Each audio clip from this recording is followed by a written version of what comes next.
पाहूयात आजच्या बातमीपत्राला, पण त्याआधी पाहूया आजच्या महत्त्वाच्या घडामोडी। लाडक्या बहिणींच्या खात्यात 6वा हप्ता वर्ग करण्यास सुरुवात। बाल विकास मंत्री आदितीताई तटकरे यांची माहिती। सुर्वे परिवारातर्फे खेडमध्ये त्रिरत्न आनंद उत्सव सोहळा संपन्न। नौका दुर्घटनेमध्ये 35 जणांचा जीव वाचवणाऱ्या आरिफ बामणे यांचा वैभव खेडेकर यांनी केला सत्कार। महाड तालुक्यात चोरीच्या घटनांना वेग। वरंद कुंभारकोण येथून विद्युत ट्रान्सफॉर्मरची चोरी। आणि आता बातमीपत्राच्या सुरुवातीलाच लाडक्या बहिणींसाठी आनंदाची बातमी आहे। महायुती सरकारची महत्त्वाची योजना असलेल्या मुख्यमंत्री माझी लाडकी बहीण योजनेचा 6वा हप्ता लाभार्थी महिलांच्या खात्यात वर्ग करायला आता सुरुवात झाली आहे। 24 डिसेंबर पासून म्हणजेच कालपासून महिलांच्या खात्यात ही रक्कम जमा होण्यास सुरुवात झाली आहे। मुख्यमंत्री माझी लाडकी बहीण योजनेच्या 6व्या हप्त्याची रक्कम 4 ते 5 दिवसात 2,34,00,000 लाभार्थी महिला आणि आधार सेडिंग झालेल्या 12 लाख महिलांच्या खात्यात ही रक्कम जमा होण्यास आता सुरुवात झाली आहे। पहिल्याच दिवशी 67,92,292 महिलांच्या खात्यात रक्कम वर्ग करण्यात आल्याची माहिती महिला आणि बाल विकास मंत्री आदितीताई तटकरे यांनी दिली आहे। युतीच्या सरकारची सर्वात महत्त्वाकांक्षी योजना म्हणजे मुख्यमंत्री माझी लाडकी बहीण योजना।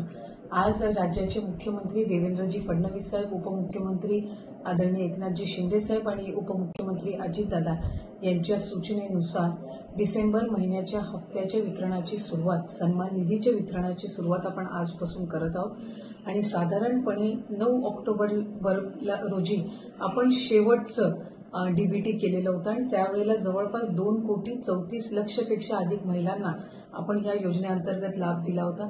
आज डिसेंबर महिन्याचा हप्ता वितरित करत असताना यामध्ये 2,34,00,000 महिलांचा समावेश तर आहेच, पण ज्या महिलांना आधार सीडिंगमुळे लाभापासून वंचित राहावं लागत होतं त्याच्यातल्या सुद्धा ज्यांची आधार सीडिंग झालेली आहे त्या लाभार्थ्यांना सुद्धा आज आपण लाभाच्या वितरणाची सुरुवात सन्मान निधीची करत आहोत आणि साधारणपणे 2,34,00,000 आणि आधार सीडिंग झालेल्या ज्या लाभार्थी असतील त्यांना लाभ वितरणाची सुरुवात आजपासून होत असताना येत्या 4 ते 5 दिवसांमध्ये टप्प्याटप्प्याने आपण या लाभाचं वितरण करणार आहोत। आज साधारणपणे आधार सीडिंग झालेल्या नव्याने झालेल्यापैकी 12 लाखापेक्षा अधिक महिलांना आपण लाभ वितरणची सुरुवात केलेली आहे। 67 लाखापेक्षा अधिक महिलांना आज आपण पहिल्या दिवशी लाभ वितरित करत आहोत। असंच उद्या, परवा आणि आणखीन पुढचे 2 दिवस असे 4 दिवस रोज महिलांना लाभ वितरण करण्यात येईल आणि अशा पद्धतीनं 2,34,00,000च्या पुढच्या ज्या आहेत अशा पद्धतीनं आपण त्यांना लाभ वितरण करणार आहोत। त्यामुळे अधिकाधिक महिलांना हा जो सन्मान निधी आहे तो येत्या 3-4 दिवसाच्या कालावधीतच पोहोचणार आहे। माझी सर्व माता भगिनींना मनापासूनची विनंती आहे की आपल्याला लाडकी बहीण योजनेचा लाभ राज्याचे हे 3 लाडके भाऊंच्या माध्यमातून मिळतच आहे, पण याचा आपल्या पुढच्या ज्या उद्योगधंद्यांसाठी असेल, आपल्या वैयक्तिक जीवनामध्ये आरोग्यासाठी असेल, आपल्या कुटुंबासाठी असेल, स्वतःसाठी याचा निश्चितपणाने आपण योग्य तो वापर करावा। आपल्या सगळ्या जणींना नवीन वर्षाच्या सुद्धा मी मनापासूनच्या शुभेच्छा देते। धन्यवाद। त्रिरत्न आनंद उत्सव सोहळा 25 डिसेंबर रोजी सकाळी 11 वाजता मोठ्या उत्साहात पार पडला। औचित्य होतं ते म्हणजे मिनेंद्र सुर्वे, अथर्व सुर्वे आणि निसर्ग सुर्वे या त्रिरत्नांचा भव्य दिव्य सत्कार आणि त्यांच्या कौतुकाचं। मिनेंद्र सुर्वे यांची BARC येथे रिसर्च असोसिएशन सायंटिस्ट म्हणून नियुक्ती झाल्याबद्दल, तर अथर्व सुर्वे आणि निसर्ग सुर्वे यांची भारतीय वायुसेनेमध्ये फ्लाइंग ऑफिसर्स म्हणून नियुक्ती झाल्याबद्दल त्यांचा आणि त्यांच्या यशाचा कौतुक सोहळा आणि आनंद उत्सव सोहळा आज सुर्वे परिवारातर्फे करण्यात आला आणि हा छोटेखानी कार्यक्रम पाटणे लॉन येथे आज पार पडला। यावेळी प्रमुख पाहुणे म्हणून कर्नल अशोक भोसले हे उपस्थित होते, तर शिवाजी जगताप, सुधीर सोनावणे, नितीन भोयर, संतोष भोसले यांनी देखील या कार्यक्रमाला आपली विशेष उपस्थिती दर्शवली। तर खेड तालुक्यातील पाटणे लॉन येथे हा कार्यक्रम श्री हनुमान क्रीडा विकास मंडळ कुंभार यांच्या संपूर्ण व्यवस्थापनाखाली उत्साहात संपन्न देखील झाला। नमस्कार, मी मिनेंद्र लक्ष्मण सुर्वे, BRC येथे रिसर्च असोसिएट या पदावर कार्यरत आहे। मी गेट ऑल इंडिया रँक 366 2024 मध्ये एक्झाम क्लिअर केली आहे। कुंभाड गावाच्या वतीने सुर्वे परिवाराच्या तर्फे एक छोटे खाणी कार्यक्रम त्रिरत्न आनंदोत्सव 16 आज खेड रत्नागिरी या शहरामध्ये साजरा करण्यात आला। माझे 2 भाऊ निसर्ग शरद सुर्वे आणि अथर्व शरद सुर्वे फ्लाइंग ऑफिसर झाले आहेत आणि तेही त्यांच्या पोस्टवर आता कार्यरत आहेत।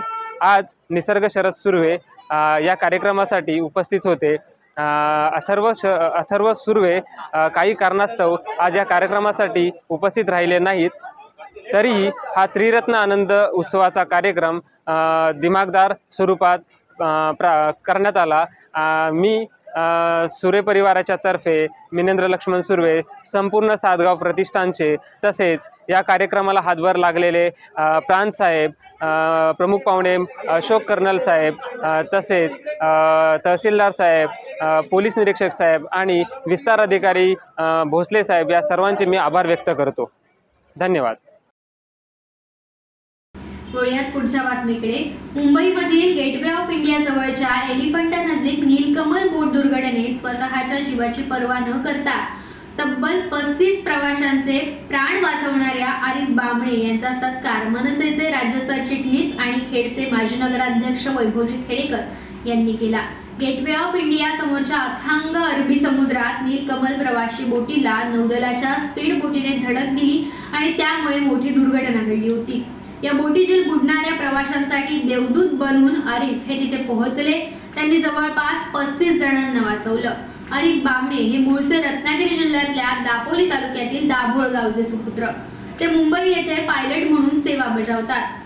समुद्रात नौका दुर्घटना झाली तेव्हा ते नौकेवरती सेवेत होते। घटनेची माहिती फोनवरून मिळाल्यानंतर क्षणाचाही विलंब न करता ते 20 मिनिटांचे अंतर 10 मिनिटात पार करून घटनेच्या ठिकाणी पोहोचले।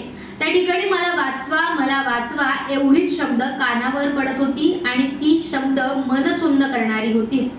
या शब्दांमुळे गोंधळून न जाता आणि स्वतःच्या जीवाची पर्वा न करता आरिफ यांनी सहकार्यांच्या मदतीने 35 जणांचे जीव वाचवले। त्यात 3.5 वर्षाच्या लहानगीचाही समावेश होता। अशा या बहादूर कोकणातील आरिफ बामणेंची मुंबईमधील निवासस्थानी भेट घेऊन मनसे सरचिटणीस वैभव खेडेकर यांनी सहकार्यांसह विशेष भेट घेतली आणि त्यांचा सत्कार देखील केला। आमचे आरिफ बामणे आहेत, जे परवा गेटवे ऑफ इंडिया आणि एलिफंटाच्या मध्ये जी दुर्घटना घडली त्याच्यामध्ये एक देवदूत म्हणून त्या ठिकाणी धावून गेले आणि अनेक लोकांना त्या ठिकाणी त्यांनी वाचवलं। 30 ते 35 लोक या अवलियांनी या आमच्या आरिफ भाईंनी त्या ठिकाणी वाचवली। या 35 लोकांमध्ये सर्व धर्मातले लोक होते आणि असा हा देवदूत सगळ्याच लोकांना वाचवणारा हा माझ्या कोकणातला आहे, आमच्या दाभोळचा आहे आणि याचा मला सार्थ अभिमान आहे। आणि म्हणून मी आज त्याच्या मुंबईच्या घरी मी आलो। आमचे सगळे बामणे कुटुंबीय इथं राहतात। आज त्याच्या प्रचंड त्याच्या पाठीमागे सगळे लोक त्याचा सत्कार करत आहेत, परंतु कशाचाही विचार न करता या माणसानं आपल्या जीवाची पर्वा न करता 35 माणसांना वाचवले आणि म्हणून त्याचा सत्कार करायला मी या ठिकाणी आलोय। असेच लोक या सगळ्या आपल्या आयुष्यामध्ये जन्माला यावी आणि त्यांनी समाजाची सेवा करावी यासाठी मी या आरिफला शुभेच्छा द्यायला आलोय आणि आरिफच्या आयुष्यामध्ये त्याच्या माध्यमातून अशाच पद्धतीचं समाजकार्य सुरू राहो, जे आमच्या कोकणच्या मातीमध्ये समाजकार्य आहे ते त्याच्या अंगामध्ये आहे आणि ह्या समाजकार्य सुरू राहावं अशी मी त्याला अल्लाह ईश्वरासाठी प्रार्थना करतो। मी येतो होतो जेटीतून येत होतो मुंबईकडे, खाली 52 नंबरचा आपल्या बोटला होती। जेटी बोटच्या मंदिरानंतर कॉल झाला की इमर्जन्सी लवकर जायला पडेल। ती घटनास्थळ जी ॲक्सिडेंट एरिया होती तिथून आम्ही 20 मिनिटाच्या अंतरावर होतं, पण ती स्पीड थोडा दिल्यानंतर ती 8 मिनिटाचं कंट्रोल होतं। त्या 8 मिनिटांना जायच्या पहिले आम्ही थोडे जायच्या रेडी होतो। जसे गेल्यानंतर करंटच्या अपोजिट डायरेक्शनला बोट थांबवलं आणि बचाव काम चालू होतं। तर रेस्क्यू ऑपरेशनला सगळ्यांना पहिले टार्गेट हिट होतं की जो क्लोज असेल ना त्याला पहिले आम्ही रेस्क्यू करू। बस असं करून रेस्क्यू केलं। ते नदी क्लोज होते त्याला पहिले रेस्क्यू केल्यानंतर मग पोट थोडं साबट पोट म्हणतात तुमच्या बाजूबाजू जेवढी पण मारत होती आमच्या पॉसिबल होती तेवढा आम्ही त्याला रेस्क्यू केलं। तर महाड तालुक्यामध्ये चोरीच्या घटना दिवसेंदिवस वाढत आहेत। महाड शहरातील घरफोडी चोरीची घटना ताजी असताना चोरांनी आपला मोर्चा आता ग्रामीण भागाकडे वळवलाय। सविस्तर माहिती अशी की महाड तालुक्यातील वरंद कुंभारकोण येथील बाळकृष्ण विजय धनावडे यांच्या शेतातील लोखंडी पोलावरील विद्युत ट्रान्सफॉर्मरची चोरट्यांनी चोरी केली आहे। 23 डिसेंबर रोजी चोरीची घटना घडल्याची माहिती मिळाली आहे। तरी मागील काही महिन्यापूर्वी MIDC पोलीस ठाणे हद्दीमध्ये अशाच प्रकारची चोरी करताना एका चोराला विजेचा करंट लागला आणि त्यामध्ये त्याचा जळून खाक होऊन मृत्यू देखील झाला। दिलेल्या फिर्यादीनुसार 42,400 रुपयांचा मुद्देमाल चोरांनी चोरला असून यामध्ये 100 किलो तांब्याची ताट आणि 40 लिटर ऑइल असा मुद्देमाल अज्ञात चोरट्यांनी चोरून नेलाय। या अज्ञात चोरट्यांविरोधात आता MIDC पोलीस ठाण्यामध्ये गुन्हा दाखल करण्यात आलाय। शहरातील आणि ग्रामीण भागातील वाढत्या चोऱ्यांमुळे पोलिसांसमोर आता मोठं आव्हान उभं ठाकलंय। संपूर्ण गुन्ह्याचा अधिक तपास महाड MIDC पोलीस ठाण्याचे सहाय्यक पोलीस निरीक्षक जीवन माने यांच्या मार्गदर्शनाखाली पोलीस नाईक इक्बाल शेख हे करतायत। वळूयात पुढच्या बातमीकडे। Republican party of India Athawale गट खेड तालुका यांच्या वतीने रामदास आठवले आणि कोकण प्रदेश युवक अध्यक्ष सुशांत सकपाळ यांच्या संयुक्त वाढदिवसानिमित्त संघर्ष दिन म्हणून आज 25 डिसेंबर रोजी महात्मा फुले वसतिगृह खेड या ठिकाणी विद्यार्थ्यांना आणि कळंबळी येथील आरोग्य केंद्र यामध्ये रुग्णांना फळ वाटप करण्यात आलं। यावेळी उपस्थित रिपाईचे कोकण प्रदेश युवक अध्यक्ष सुशांत सकपाळ तसेच तालुका अध्यक्ष संतोष कापसे, जिल्हा संपर्क प्रमुख गौतम तांबे, कार्याध्यक्ष मिलिंद तांबे, युवक अध्यक्ष विकास धोत्रे, उपाध्यक्ष सखाराम सकपाळ, महेंद्र पवार, आनंद पवार, रत्नदीप तांबे, युवक उपाध्यक्ष विशाल तांबे, प्रकाश जाधव, श्रीधर येवळे, बाळाराम शिर्के, विजय पवार आणि रुग्णालय कर्मचारी, वैद्यकीय अधिकारी उपस्थित होते। वतीने या ठिकाणी सर्व रुग्णांना आपण या ठिकाणी फळवाटप करणार आहोत आणि आजचा हा वाढदिवस आपण साध्या पद्धतीने होईना परंतु रुग्णाची सेवा करणे हे आपलं दरवर्षी कार्यक्रम करतो त्याप्रमाणे याही वर्षी आपण करतोय। त्यामुळे मी सन्माननीय कोकणच्या अध्यक्षांना विनंती करतो, सुशांत सकपाळ यांना विनंती करतो की आपण तुमच्या हस्ते या ठिकाणी रुग्णांना फळवाटप करण्यात यावे अशी या ठिकाणी विनंती करतो। Republican party of India Athawale गटातर्फे डॉक्टर रामदास आठवले राष्ट्रीय अध्यक्ष तथा केंद्रीय समाज न्याय राज्यमंत्री भारत सरकार आणि कोकण प्रदेश युवा अध्यक्ष सुशांत सकपाळ यांच्या संयुक्त अभिष्ट चिंतन सोहळ्यानिमित्ताने कार्यक्रमांचं आयोजन करण्यात आले। 26 डिसेंबर रोजी संध्याकाळी 7 वाजता JP कॉम्प्लेक्स भरणी नाका या ठिकाणी गृहराज्यमंत्री योगेशदा कदम यांच्या उपस्थितीमध्ये हा अभिष्ट चिंतन सोहळा संपन्न होणार आहे। या सोहळ्यानिमित्त मनोरंजनासाठी ऑर्केस्ट्रा देखील आयोजित करण्यात आलाय। तरी डॉक्टर रामदास आठवले आणि सुशांत सकपाळ यांना वाढदिवसानिमित्त शुभेच्छा देण्यासाठी आपण सर्वांनी उपस्थित राहावं असं आवाहन Republican party of India Athawale group यांच्यातर्फे करण्यात आलंय। तर पुढची बातमी ती म्हणजे बौद्धजन पंचायत समिती महाड यांच्या विद्यमाने 97वा मनुस्मृती दहन दिन साजरा करण्यात आला। बौद्धजन पंचायत समितीच्या वतीने भारतरत्न डॉक्टर बाबासाहेब आंबेडकर प्रणीत 97वा मनुस्मृती दहन दिन तथा मानव मुक्ती दिनानिमित्त महाड क्रांतीस्तंभ येथे 25 डिसेंबर 2024 रोजी सभापती आनंदराज आंबेडकर यांच्या मार्गदर्शनाखाली सकाळी 11 वाजता जाहीर सभेचं आयोजन करण्यात आलं होतं। या सभेदरम्यान सभापती आनंदराज आंबेडकर यांनी परभणी येथे महामानव डॉक्टर बाबासाहेब आंबेडकर यांच्या पुतळ्यासमोरील संविधान प्रतिकृतीचा अवमान केल्याबद्दल परभणी येथील अनेक भीमसैनिक रस्त्यावरती उतरले होते। यापैकी सोमनाथ सूर्यवंशी या भीमसैनिकांचा पोलिसांच्या मारहाणीमध्ये मृत्यू झाला। गृहमंत्री अमित शहा यांनी डॉक्टर बाबासाहेब आंबेडकर यांच्याबद्दल संसदेत आक्षेपार्ह वक्तव्य केल्याने देशात भीमसैनिक पेटून उठले। याबद्दल आनंदराज आंबेडकर यांनी माध्यमांशी बोलताना आपली भावना व्यक्त केली आहे। मनुस्मृती दहन दिनाच्या कार्यक्रमाला व्यवस्थापक मंडळ, बौद्धाचार्य, शाखा पदाधिकारी, सभासद, गाव तालुका शाखा संघटना मोठ्या संख्येने पदाधिकारी उपस्थित होते। पहिल्यांदा आपण प्रश्न विचारला तो चुकीचा आहे, तो माथे फिरू आहे असं मी समजत नाही, कारण तो अत्यंत चांगला आहे आणि त्याला कुठल्याही प्रकारचं असं माथे फिरू सर्टिफिकेट आतापर्यंत त्याच्याकडे नाही किंवा तो मनोरुग्ण नाही। सरकार आणि पोलीसच ठरवतंय तो मनोरुग्ण आहे, त्यामुळे तो माथे फिरवा आहे असं म्हणणं म्हणजे सरकारला प्रोत्साहन द्यायचं असं म्हटल्यासारखं होईल. त्यामुळं तो माथे फिरू नये आणि जे काही झालं ते अत्यंत पद्धतशीरपणे त्याच्यावरती म्हणजे प्लॅनिंग करून केलेलं दिसतंय. कारण त्याच दिवशी सकाळी हिंदू सकल मोर्चा नावाचा एक मोर्चा झाला आणि त्या मोर्चामध्ये तो माणूस होता. कारण मी स्वतः परभणी गेलेलो आहे आणि सर्व चौकशी केलेली आहे आणि तो माणूस तिथे बाबासाहेबांचं आणि बाबासाहेब संविधानावरती अर्वाच्य भाषा वापरण्यात आली त्या मोर्चामध्ये आणि त्यानंतर हा इन्सिडेंट दुपारी झाला त्या माणसाने केला आहे. तर हे सर्व एकंदरीत प्लॅनिंग दिसतं. परंतु या प्लॅनिंगमुळं एक झालं की बाबा अत्यंत दुर्दैवी आमचा भीमसैनिक त्या याच्यामध्ये शहीद झाला. परंतु आज बाबासाहेबांना मानणारा इतर समाजसुद्धा आहे. हे सर्व समाजाला आणि सर्व देशाला कळलेलं आहे की बाबासाहेब आंबेडकर आता फक्त एका समाजाचे नाहीत तर जे बाबासाहेब वाचतात ते बाबासाहेबांच्या प्रेमात आणि बाबासाहेबांच्या विचारावरती श्रद्धा ठेवतात आणि ज्यांनी शिक्षण घेतलं आहे तो माणूस आज बाबासाहेबांच्या विचाराने प्रेरित होतो. हे खरं म्हणजे ह्या संपूर्ण प्रकरणातून दिसतंय.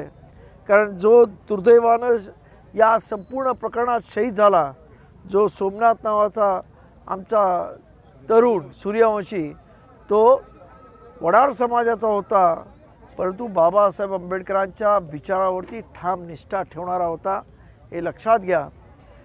परंतु ह्या संपूर्ण प्रकरणाला वेगळं वळण देऊन तो माथे फिरू आहे असं ठरवून त्याला तो ज्या संघटनेच्या विचाराचा आहे त्याला त्याच्यातून वाचवण्याचं षडयंत्र या महाराष्ट्र सरकारने केलं असा आमचा आरोप आहे.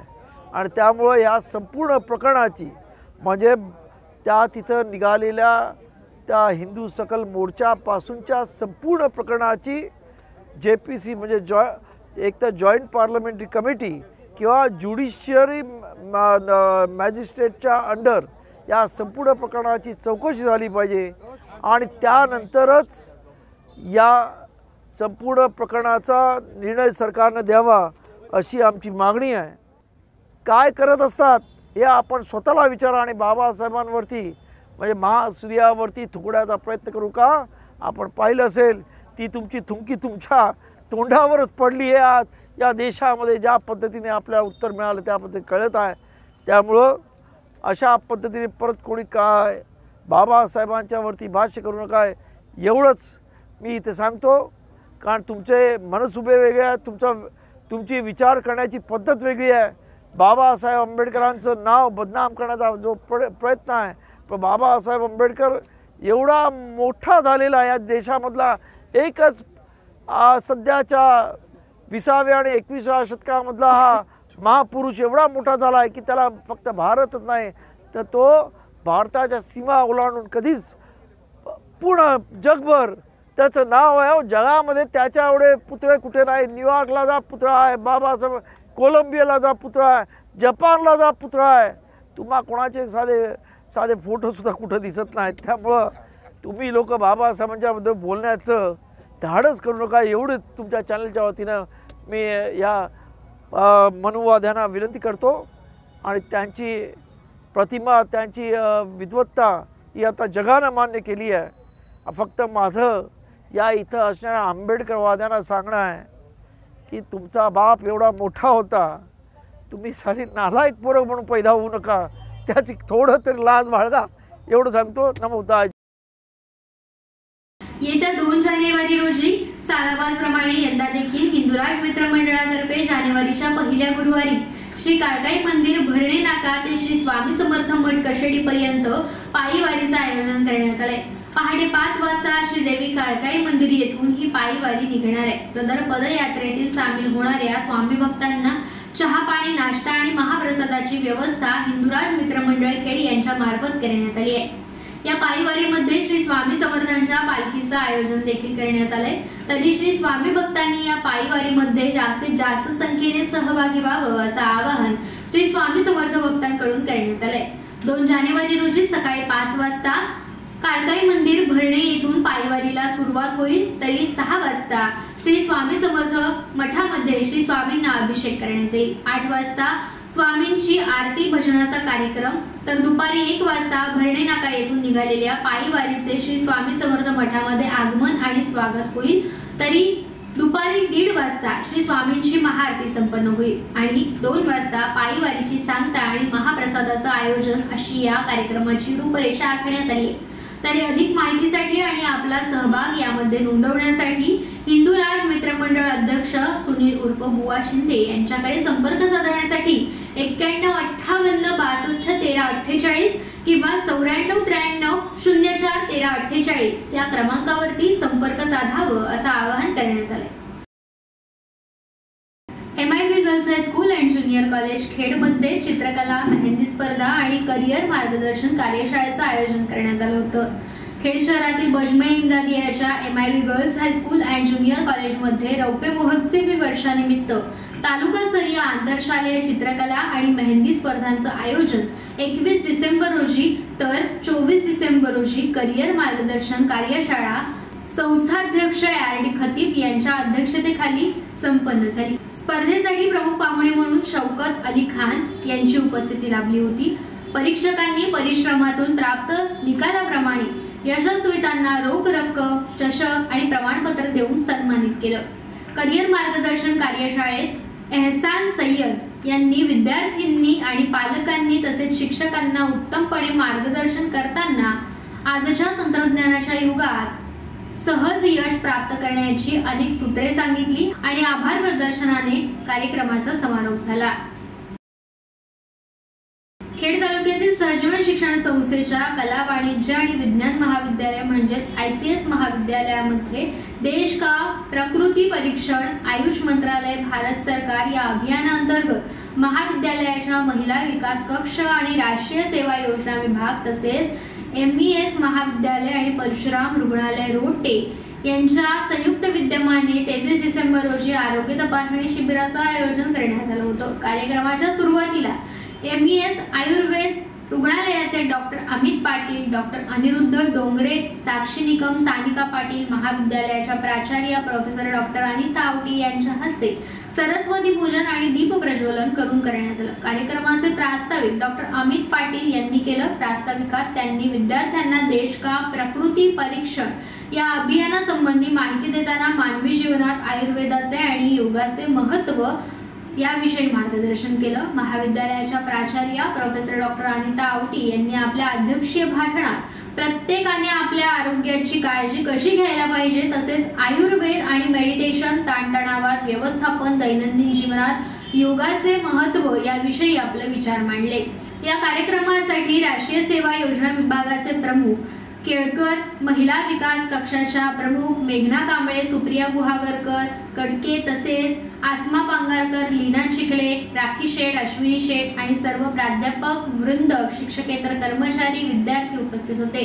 या शिबिराचा महाविद्यालयातील सुमारे 300 विद्यार्थ्यांनी लाभ घेतला। कार्यक्रमाचे आभार प्रदर्शन मेघना कांबळे आणि सूत्रसंचालन MK केळकर यांनी केलं। वेळ झाली इथेच थांबण्याची। तुम्ही पाहत रहा दीपवाहिनी।